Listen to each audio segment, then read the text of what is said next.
For years now, they have been Canada's invisible veterans. 30,000 Canadians who enlisted with the U.S. military to fight in the jungles of Vietnam. Those who survived came home to a country that so questioned their motives, it was best, as in Vietnam, to keep their heads down. But that is beginning to change. Bob Gillingham recently witnessed a unique ceremony that is evidence of that at the Whidbey Island Naval Air Station in Oak Harbor, Washington.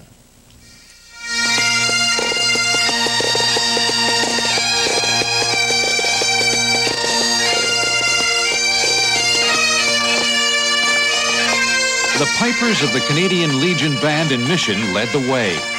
But it was the men and women in the motley uniforms favored by many Vietnam veterans who were honored this day. Nearly 15 years after the shooting stopped, the U.S. military has finally recognized the estimated 30,000 Canadians who fought alongside the Americans in Vietnam. For some, the ceremony brought back long-buried, sometimes painful memories of a terrible war.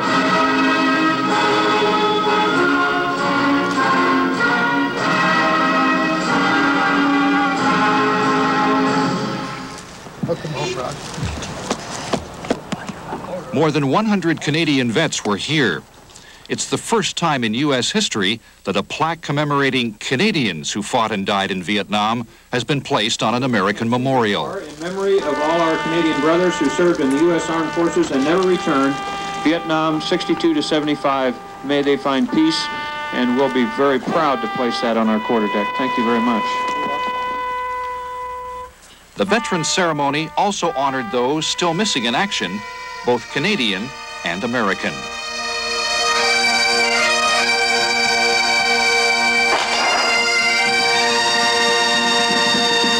Pomp and ceremony is expected at events like this, but the veterans found something more here.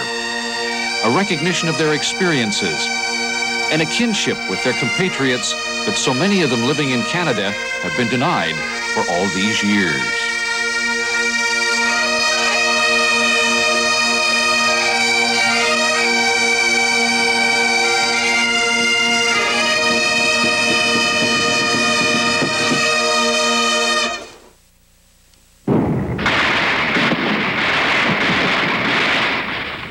Medical officials now recognize that virtually every individual who served in combat in Vietnam suffers from some form of post-traumatic stress disorder, PTSD, flashbacks to combat, feelings of alienation and anger, depression, loneliness, and an inability to get close to anyone, sometimes drug or alcohol abuse or suicidal feelings.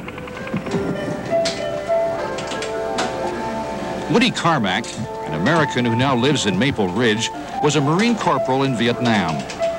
He was lucky. He was wounded in 1967 and shipped back to the States. But it hasn't been easy. Maybe I have some survivor guilt. I have PTSD, I think. Woody found a way to help himself and others by operating a Vietnam Vets Hotline. Vietnam veterans. Hi. He counsels Vietnam returnees living in Canada on their rights and benefits. He provides an ear for those too scared, too confused, and sometimes too angry to seek help. It's really hard at night. Some nights nothing happens, and other nights it's one call after another. Most vets that phone who are having problems question me. Who are you?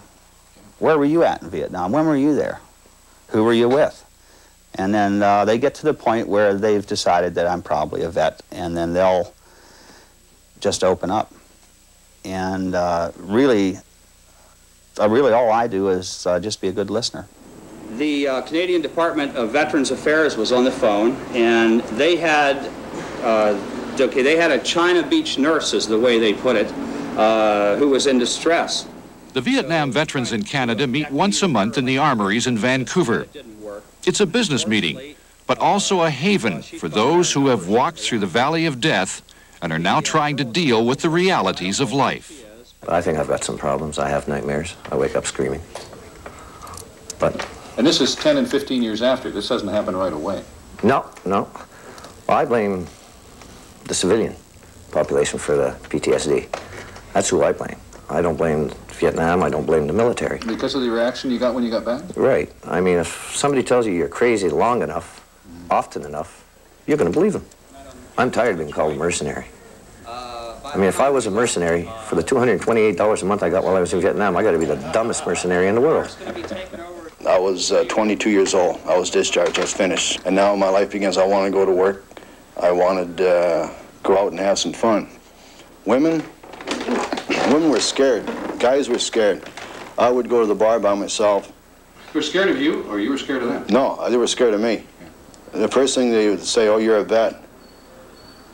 Scared. I mean, all of a sudden, you could see all the lights come on, and that made me uncomfortable. And I would just go away and be by myself. The Vancouver Island chapter had a... You could very easily be in the middle of the jungle rice paddy, and 36 hours later you could be walking the streets of San Francisco or whatever. Which is incredible to a person that's never been in a scenario like that. You say to yourself, how can somebody do that? Sure. You know, I mean, how can you adjust to that sort of thing? You didn't have time to debrief. I mean, in World War II, they came back on the troop ships, they came back as units. You didn't come back as a unit, you came back as an individual, and you were completely isolated. There's probably a total of 1,000 of us that belong to groups in Canada.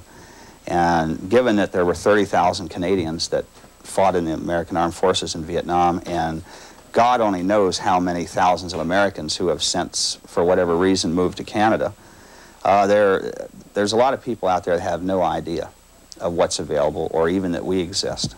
The veterans here are trying to change that, but it's a slow process. Woody Carmack gets no outside help in running his hotline. He spent thousands on it and actually lost his business because of the demands on his time. But he won't quit because it's too important. I don't know what I'm going to do. Actually, I really don't, you know. It's one day at a time. Yeah, one day at a time. No one knows how many Vietnam vets live in British Columbia. There could be hundreds in the remote parts of the province. Many of them feel like outcasts because of post-traumatic stress. Woody Carmack and his buddies would like to reach them, to tell them that it's okay, that it's time to come in from the cold. Bob Gillingham for the CBC Evening News. Tomorrow night at this time, the homeless. Our feature report will introduce you to the men and women who choose to live beneath Vancouver's Georgia Viaduct.